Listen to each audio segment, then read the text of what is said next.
আমার 50 পার হয়ে গেল হকারি। আমি 10 বছর ভাঙা মুড়ি বেচছি। স্টেশনেই স্টেশনে না, কয়লার ইঞ্জিনে তখন নাই, জ্যোতি বছর আমলে।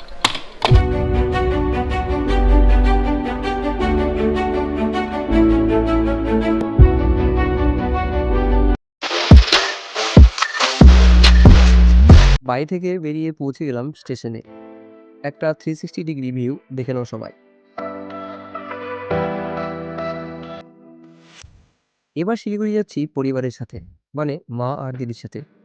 শিলিগুড়ি বিশেষত পরিবারের সাথেই যাই, একা তেমন যাওয়া হয় না।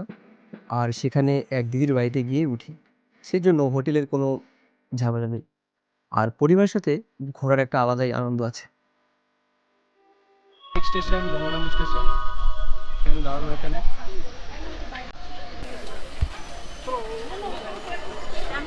ট্রেন এসে দাঁড়ালো গাজর স্টেশনে।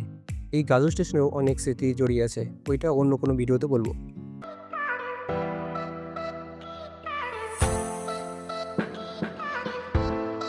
এখানে একটু ট্রেন দাঁড়ায়, তাই আমিও একটু দাঁড়িয়ে স্টেশনটাকে দেখে নিলাম ভালো করে।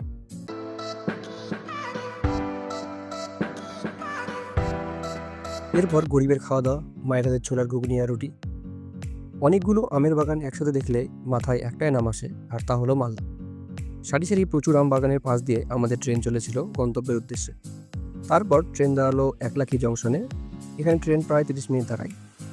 এইবার যাচ্ছি এই স্টেশনেই এক কাকু ঝালমুড়ি বিক্রি করে তার কাছে। আগেবার খেয়েছিলাম, এখন পর্যন্ত যত জায়গায় ঝালমুড়ি খেয়েছি সবচেয়ে ভালো লেগেছে এখানকারটা। চলো ওনার মুখ থেকে শুনি। এর আগে একটা ভিডিও করছিলাম অনেকদিন আগে।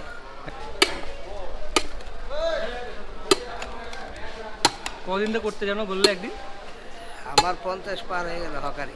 আমি 10 50 বছর ভাঙা মুড়ি বেচছি। স্টেশনেই স্টেশনে না, কয়লার ইঞ্জিনে। তখন মালদা থেকে ডাইরেক্ট শিলিগুড়ি অবধি কাঞ্চনজঙ্ঘা করতাম, রামপুর বোলপুর অবধি যেতাম। এখন এখন তো টাকা লাগে না রেলকে, সিস্টেম এখন অন্য হয়ে গেছে, আগের নাই, জ্যোতি বছর আমলে কয়লার ইঞ্জিন। তো মুড়িটা টেস্ট ছিল, ওই জন্য মানে টেস্টি। মুড়ি বেচতাম কালিরাই ধানের, বুঝলেন। হ্যাঁ, আদাটা তো লাগে, এর মধ্যে আদা দেওয়া আছে, মশলা বা আচার বানাইতে হয় আম সত্য দিয়ে। আচারটাকে নিজে বানাইলে কিনা ভালো হয়, একটার কাছে আচার ভালো লাগে। গোল মালদা একবার চেকিং এসেছিলো, বুঝলেন, ফার্স্ট হয়েছিলাম। আমাদের রেল থেকে এসেছিলো, চেক করেছিল মুড়ি, ডালা চেক করলো, খাবার চেক করলো, বানিয়ে খেয়ে দেখলো। আমার উপরে কেউ উঠতে পারেনি। হ্যাঁ, তোর মুড়ির টেস্টটা ভালো আছে, আমি এসেছিলাম এর আগে এবারে। আমি ওল মালদাতে যেয়ে সব মুড়িওয়ালার থেকে ফার্স্ট হয়েছি।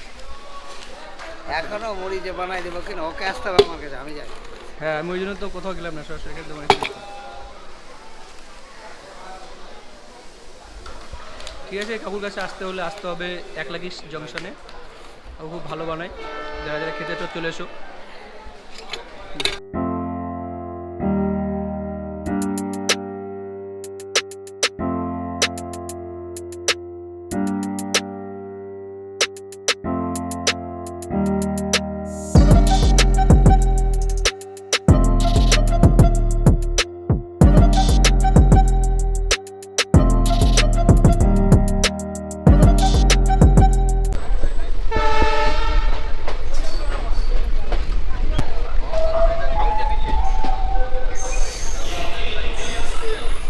ফাইনালি পৌঁছে গেলাম ডেস্টিনেশনে, বাগডোগরা স্টেশন। এই যে স্টেশনে দেখো।